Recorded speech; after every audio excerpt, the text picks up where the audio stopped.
Hola, ¿qué tal amigos de Vaivén Perú? Soy Edu Gamboa, estamos aquí, con una invitada muy especial. Ustedes ya la conocen, ustedes ya deben haberla visto.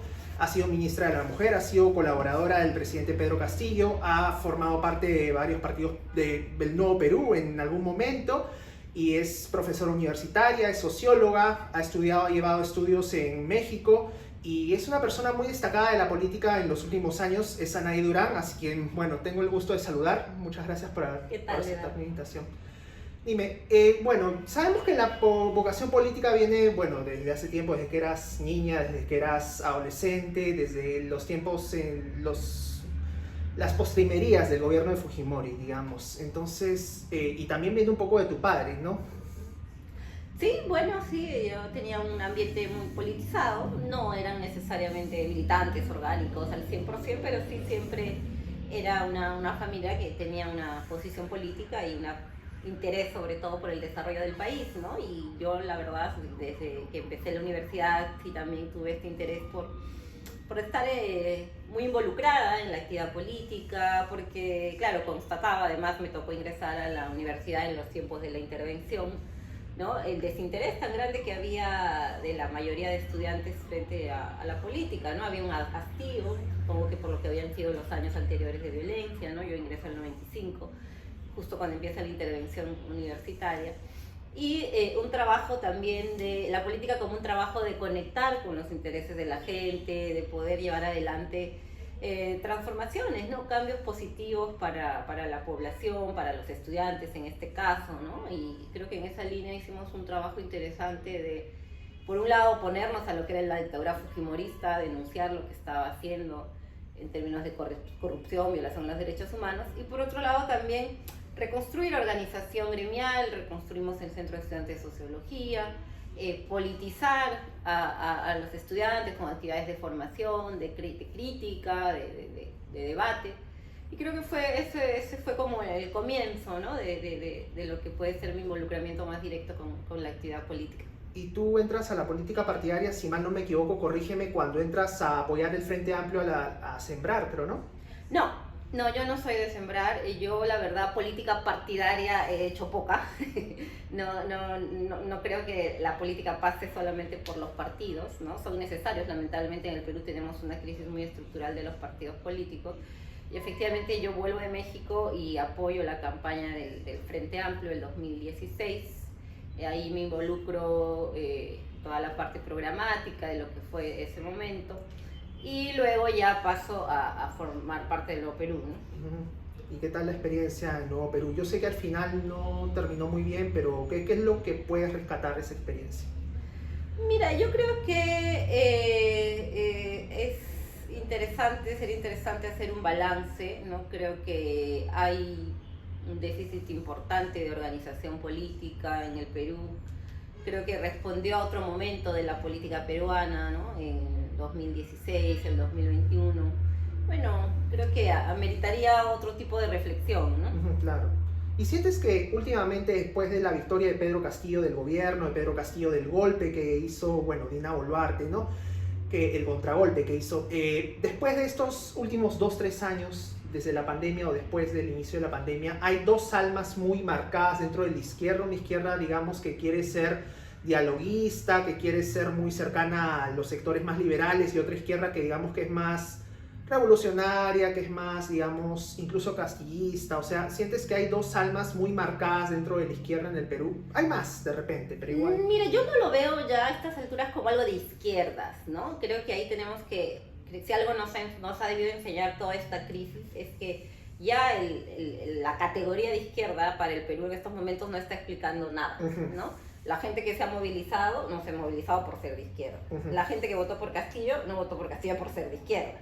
La gente que lo sostuvo durante su gobierno tampoco, ¿no? Entonces creo que esta categoría de izquierda no nos está ayudando, nos está poniendo más bien una camisa de fuerza para ver una izquierda dialogante, una izquierda más radical, una izquierda sindicalista, una izquierda... Entonces creo que es un momento, por la magnitud de la crisis que está viendo la izquierda y en general el campo popular, de mirar, como decía, un poco más allá de las categorías ideológicas, ¿no? La categoría ideológica de izquierda en este momento no nos está ayudando a comprender la realidad del país.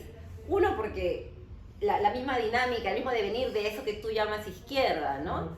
O sea, izquierda es Dina Boluarte, dice que es de izquierda, Vladimir Cerrón dice que es de izquierda, entonces que empezamos a pelear por quién es el mejor o el peor izquierdista, yo creo que es un debate estéril. Pues si esta es la buena izquierda, esta es la mala, esta es la más o menos, esta es la más bonita, entonces es un debate que no nos lleva a ninguna parte. Yo creo que lo fundamental en este momento del país es poder realizar una alternativa de cambio de los sectores populares, ¿no? Esos sectores populares que votaron a Castillo, esos sectores populares que también votaron Humala, ¿no? En ninguno de los casos lo hicieron por izquierdistas, ¿no? Entonces hay que sacarnos esos lentes porque creo que sí, a quienes queremos un proceso de transformación, de democratización del país, nos están haciendo ir a contracorriente, ¿no? Ir detrás del pueblo, que al final sí creo en este momento se ha empoderado, ha asumido un protagonismo, es un pueblo que quiere representarse no solo en términos ideológicos, en términos identitarios, en términos culturales, en términos étnicos, ¿no? Es un momento creo que importante para voltear la mirada. Yo sé que a los izquierdistas nos cuesta mucho, pero es importante hacerlo porque si no vamos a quedar desconectados del país, ¿no? ¿Qué balance haces de la última marcha del sábado que hubo a favor de la Junta Nacional de Justicia, pero también hubo arenas contra Dina Boluarte? ¿Qué balance sacas de esta marcha? Mira, yo creo que para empezar fue absolutamente limeña, ¿no? Yo creo que es importante, yo sí pienso que hay que sumar todos los esfuerzos posibles porque en verdad estamos viviendo una arremetida mafiosa, autoritaria, que no empezó hace 2 semanas con la Junta Nacional de Justicia, ¿no? Para mí empezó en el 2016, primero con toda esta inestabilidad que siguió a la hipermayoría de Keiko en el Congreso y que se agudizó en el 2021, cuando la ultraderecha, el fujimorismo se inventaron un fraude de la nada. Entonces ahí empezó, yo creo, una tarea sistemática de una coalición golpista por adueñarse del Estado, ¿no? El primer paso para eso era deshacerse de Pedro Castillo. Como a la derecha liberal, al centro no le gustaba Castillo, pues bueno, no hicieron nada, dejaron que el legislativo avasallara al ejecutivo, rompiendo ahí ya el equilibrio de poderes, porque lo que hace el legislativo de modificar la cuestión de confianza para que prácticamente sea inaplicable. O sea, la verdad ahorita Dina Boluarte tampoco puede aplicar una cuestión de confianza, porque lo que dice la nueva norma es que solo el Congreso va a decir cuándo procede la cuestión de confianza. Entonces ya no hay equilibrio de poderes entre el legislativo y el ejecutivo. Entonces ya veníamos en ese avasallamiento de estos poderes que no ganaron las elecciones, pero estaban gobernando, estaban desde el Congreso manipulando la ley, y luego lo que hacen es tomarse la Junta de Justicia, agarrar la Defensoría. Entonces están avanzando en esa costumbre, en esa práctica que tiene la derecha peruana de gobernar cooptando todos los poderes del Estado. Y lo hizo el fujimorismo en los 90, ¿no? Entonces, claro, yo pienso que ahí entre ingenuidad, entre, pues, no sé, miradas cortas, mezquindades, se dejó que avanzara, ¿no? No se vio el peligro que representaba la imposición de Dina Boluarte en colusión con esta gente que había boicoteado ya la democracia. Y bueno, ¿no? Entonces se desconoció también toda esta protesta que hubo desde diciembre. Entonces, claro, yo pienso en la marcha del sábado y efectivamente la presentaron desde estos sectores como el inicio de una gesta democrática, como si lo que pasó en diciembre no hubiera sido una gesta democrática. Sí lo fue. Claro, y que ahí también la gente estaba peleando por lo más básico que es su voto, estaba defendiendo su voto porque consideraba que ya las reglas del juego no estaban siendo despreciadas, respetadas. Claro. Tú has sido muy cuestionada en el 2021 cuando asumiste el Ministerio de la Mujer por algunos sectores progresistas, porque, bueno, lo lideraba Guido Bellido. Entonces, ¿cómo afrontaste todas las presiones, no solamente mediáticas, sino también las presiones de los propios compañeros o disque compañeros que criticaban el hecho de pertenecer al gobierno de Pedro Castillo, el hecho de resistir los embates, el hecho de resistir también algunos cambios de nombres, cambios del gabinete, ¿no? Entró Héctor Valer de repente. A mi juicio fue un error que hayan nombrado a Héctor Valer, pero o sea, pese a todo, pese a que dejaste el Ministerio de la Mujer, entonces continuaste asesorando a Aníbal Torres. Entonces, ¿cómo afrontaste toda esa presión mediática, partidaria, del propio Nuevo Perú de repente? No sé, ¿cómo viviste esos años, esos meses? Bueno, no diría la presión, ¿no? Yo creo que son decisiones, ubicaciones que uno toma, ¿no? Y depende también qué tanto te interese las opiniones de determinados sectores, ¿no? Efectivamente, cuando asumo el Ministerio de la Mujer, pues sí, un sector decía que prácticamente, que ahora está muy silencioso, no sabemos ni cuántos ministros que no pagan la pensión, el mismo Tarola que tiene no sé cuántas denuncias y no dicen mucho. Entonces, creo que hay una mala lectura ahí, ¿no? Finalmente, como digo, son posiciones, son evaluaciones. Si tu evaluación es que tienes que respaldar un gobierno que está llegando con un voto popular sistemáticamente excluido y tienes que trabajar desde ahí porque ese sector automáticamente no se va a convencer de los derechos de las mujeres, del feminismo. Entonces hay que hacer un trabajo acercándose a ese pueblo, no poniéndose por encima y luego queriendo que te haga caso y que siga lo que tú dices, que lamentablemente aquí está muy vinculado también al trabajo de ciertas ONGs, ¿no? Entonces yo creo que lo principal es cuál es tu objetivo y a quién quieres responder, ¿no? Entonces en el caso de mi trabajo, del tema del Ministerio de la Mujer y de las posiciones que siempre he tenido, han estado en relación a esa posibilidad de trabajar con las mayorías, ¿no? O sea, no trabajar para ese sector medio ilustrado o de clase media alta que te va a aplaudir, porque además nunca te va a aplaudir porque no eres de lo suyo. Sí. Entonces yo no esperaba eso, no lo espero. Solamente también sí creo que finalmente la historia se decanta, ¿no? Y la situación se decanta y pues si vemos su complicidad en otros momentos y su distinta a lo que fue su hipercriticismo, creo sí, en otro momento, ¿no? ¿Sientes que dentro de los espacios de cambio hay mucha cultura de la cancelación? Puede ser, no sé qué espacios de cambio específicamente, por ejemplo. Bueno, el progresismo, de repente, algunos movimientos vinculados a ONGs, que los movimientos que te criticaron por haber aceptado el Mira, no sé, ministerio. no me gusta hablar de esos temas porque en verdad yo creo que hay que mirar un poco más arriba, ¿no? Y con Claro. un poco de una mirada más amplia, ¿no? No estar mirando este me dijo esto, este me dijo lo otro. Claro, no estoy hablando de nombres, sino de actitudes. Seguro, no sé, yo creo que lo importante, como digo e insisto, es hacer ese trabajo con quienes te habían elegido, ¿no? Y con quienes estaban confiando además en un proyecto de transformación. Y yo creo que se hizo. Pedro Castillo ha sido el único presidente que ha tenido 2 ministras feministas consecutivas que han permanecido realizando elementos y trabajos que hasta ahorita sigue continuando el gobierno de Dina Boluarte, porque tampoco tiene capacidad de plantear algo nuevo, ¿no? Lo que hemos planteado sobre el sistema de cuidado, lo que hemos planteado sobre todo el tema de reestructuración del programa de violencia, el mismo tema de hace poco relanzaron por enésima vez el tema de las adopciones, de las estrategias de familias temporales. Entonces yo creo que eso es lo que había que hacer, ¿no? Antes que estar, como digo, pendiente de quién te criticaba, quién te cancelaba, yo creo que había que enfocarse en esas mayorías que por primera vez estaban eligiendo un gobierno que los representaban, con el que se identificaban plenamente, ¿no? Por supuesto. Y bueno, ha sido difícil esos tiempos, pero también te llevas muchas gratitudes. Yo lo que te quiero preguntar es que, bueno, el día de hoy ha habido un allanamiento contra Guillermo Bermejo. ¿Sientes que hay una persecución contra varios líderes políticos en estos momentos? Mira, yo creo que en general hace tiempo ya hemos visto cómo la Fiscalía opera de una manera bastante, digamos, sesgada y politizada, ¿no? Cada semana allanaba Palacio de Gobierno cuando estaba Castillo, ¿no? Sí. Dina Boluarte tiene 3 investigaciones fiscales. ¿Han allanado Palacio de Gobierno?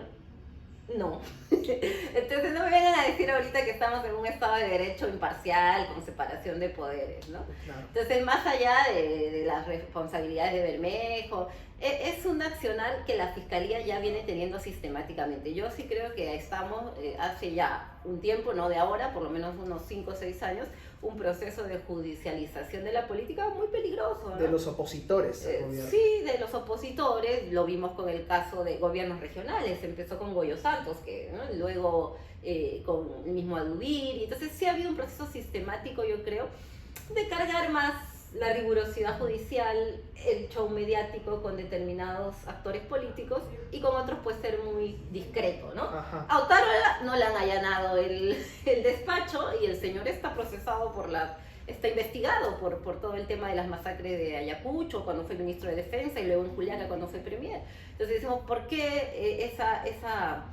¿no? esa mano de seda, ese cumplimiento muy impoluto de los procedimientos discretamente en un caso y no en el otro, ¿no?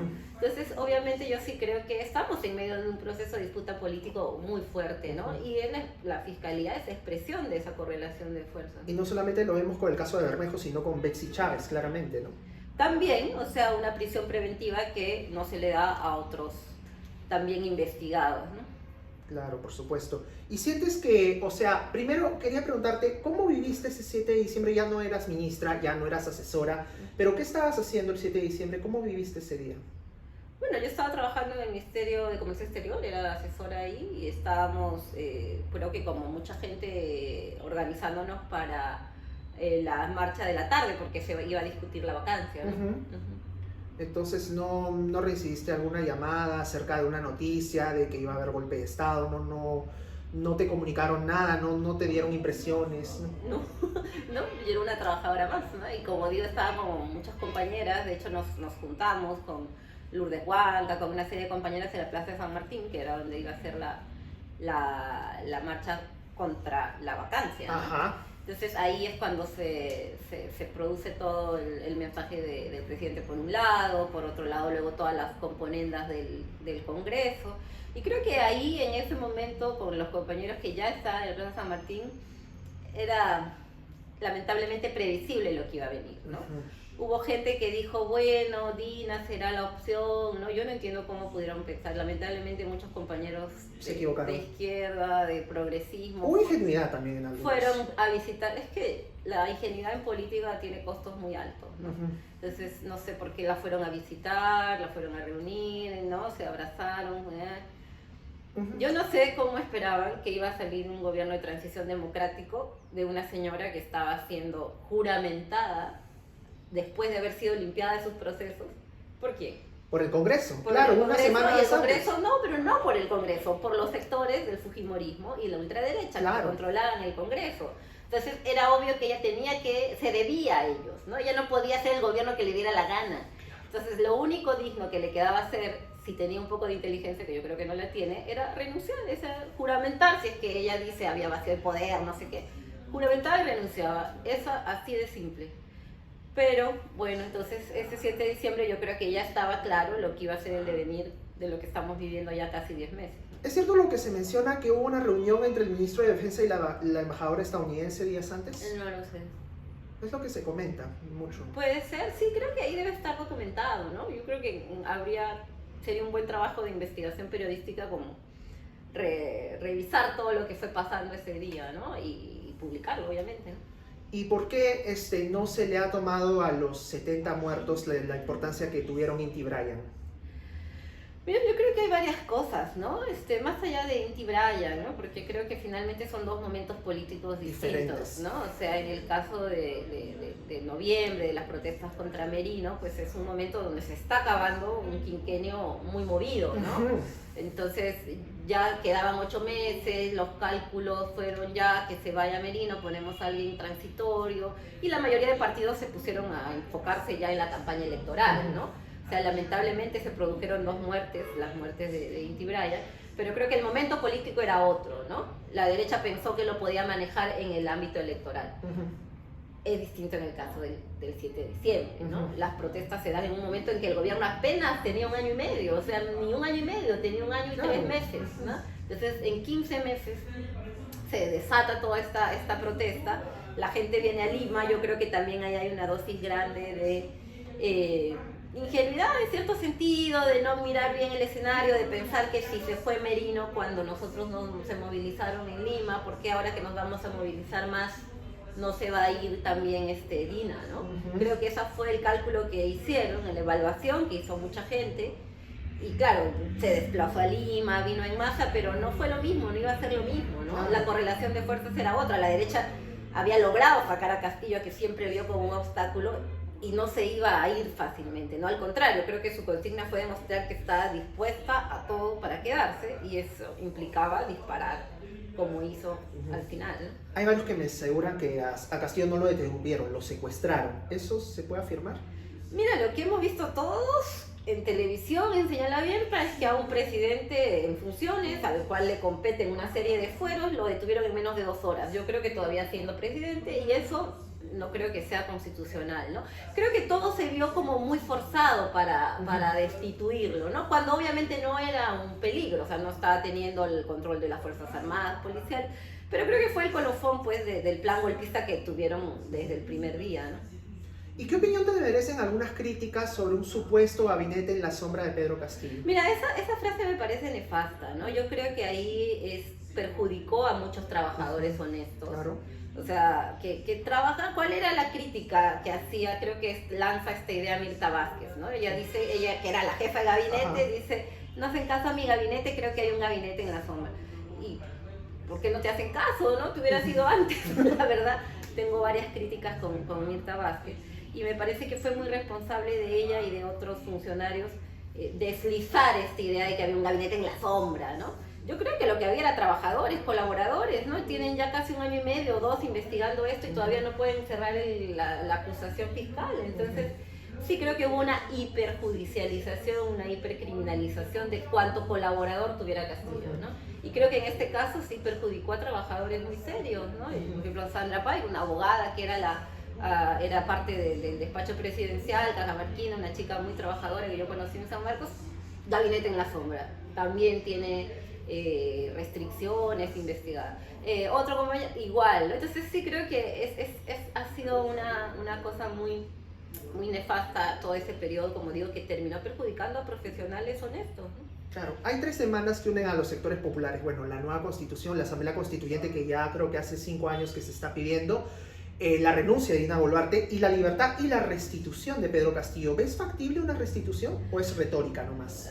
Mira, yo creo que dentro de los sectores populares hay 2 consignas que unen y que pueden unir, ¿no? Que tienen capacidad unitaria. Creo que la primera efectivamente es la renuncia de Dina, que trae a su vez el cierre del Congreso, otros escenarios. Y la segunda, sí, la demanda de nueva constitución, ¿no? Yo creo que sí hay un consenso grande en la libertad de Pedro Castillo, la última encuesta también lo ponía. En tanto sí considero, y creo que es tangible, la gente lo siente así, un agravio, la forma en que fue detenido, el que tenga la prisión que tiene mientras otros tienen prisión domiciliaria, ¿no? La forma en que fue destituido en casi 2 horas, ¿no? Una cosa expresa. Sí creo que ahí hay un sentimiento también de la gente de desagravio, ¿no? Y claro, la demanda de restitución yo creo que más que retórica es una demanda política, ¿no? Que se tendrá que discutir también de acuerdo a la correlación de fuerzas que se consiga, ¿no? Si ese sector la plantea, yo creo que tiene una base de legitimidad. En tanto no fue bien destituido, con esta vacancia ilegal que hizo el Congreso además, ¿no? Ni siquiera cumpliendo su propio reglamento. Entonces sí creo que es una demanda legítima. Yo sí creo que hay que buscar las demandas unitarias, en este caso sobre todo las demandas unitarias del campo popular, ¿no? Las demandas unitarias con los liberales, con el centro, se irán viendo también, pero sí en este momento sería importante cerrar esas demandas que unen a los sectores populares, ¿no? ¿Y entre esas demandas podría estar el adelanto de elecciones, la recolección de firmas, o no ves factible que una recolección? Mira, si renuncia Dina, ¿qué cosa va a haber?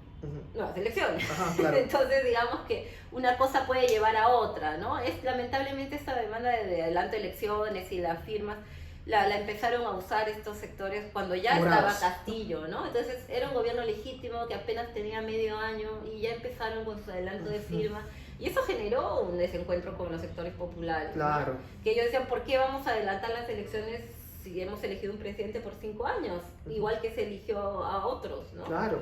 Entonces sí, al final yo creo que estamos en una crisis que necesita una salida de fondo, ¿no? Y por eso sí yo insistiría en la salida constituyente, ¿no? En el tema de la nueva constitución. Por supuesto. ¿Y qué opinas cuando algunos dicen, porque yo he hablado con colegas y me dicen, bueno, Anaí Durán ha sido una miembro muy destacada, digamos quizá una de las más inteligentes del gobierno de Pedro Castillo, comprometida, leal?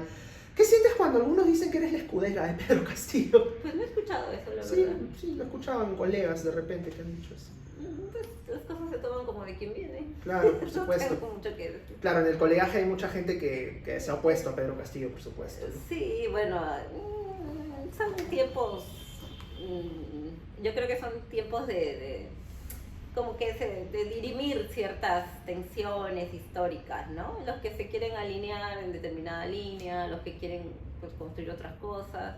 La verdad no tomo en cuenta esas... No soy escudera de nadie, siempre he tenido una posición clara en lo que he dicho, ¿no? Siempre he tenido presente de con quién quiero quedar bien y con quién no me interesa, entonces... ¿Y sientes que puede armarse un proyecto político nuevo, muy aparte de las izquierdas que existen del Nuevo Perú, una izquierda nacional y popular, un nuevo partido? ¿Te sientes representada por algún político en estos momentos o sientes que hay gente valiosa dentro del campo popular que puede llegar a cargos, no sé, de repente Lourdes Huanca, no sé? Pues yo creo que será un proceso, ¿no? Yo creo que de todas estas movilizaciones van a surgir nuevos líderes y algo aprendido, creo, los sectores populares es que ellos tienen que tener su propia representación, ¿no? Ya no le van a delegar a los sectores medios, ya no le van a delegar a los sectores más limeños, ¿no? Yo creo que eso estaba buscando, creo que Castillo fue expresión de eso, ¿no? De la búsqueda de una representación mucho más directa y popular. Y yo creo que eso ya no tiene vuelta atrás, ¿no? Entonces sí, confío en que van a surgir nuevos liderazgos.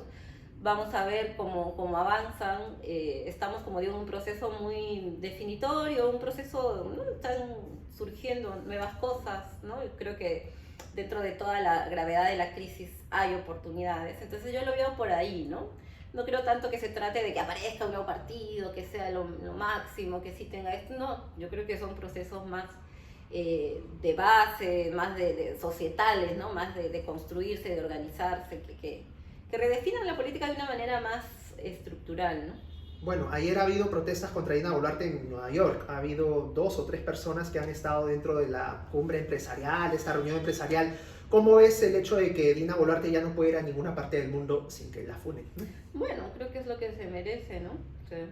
Y ojalá que también responda a la justicia, ¿no? Ahora se siente bastante protegida por la justicia, pero por la colusión de poderes que hay en el Perú, pero tarde o temprano va a tener que responder no solo a la gente que le increpa en las calles, sino también a la justicia, ¿no? Y qué triste que tengamos empresarios que no tengan conciencia nacional y popular, como por ejemplo en Argentina, que hay ciertos empresarios que apoyan al peronismo, ¿no?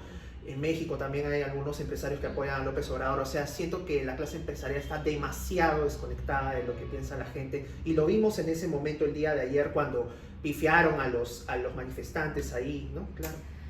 Pues sí, lamentablemente es nuestra clase empresarial, tienes la razón. Sí, por supuesto, pero ¿cómo construir un nuevo empresariado popular? Porque eso es lo que necesitamos, ¿no? Sí, yo creo que eso también en la práctica está en curso, ¿no? Yo sí creo que lamentablemente muchos de estos nuevos empresarios cargan también las trabas de los anteriores, de los no tan nuevos, ¿no? Vemos gente como Acuña, como Luna Gálvez, ¿no? Todos estos son empresarios populares en algún sentido, ¿no? Entonces sí creo que lo que falta más bien es una conciencia de nación mínima, ¿no?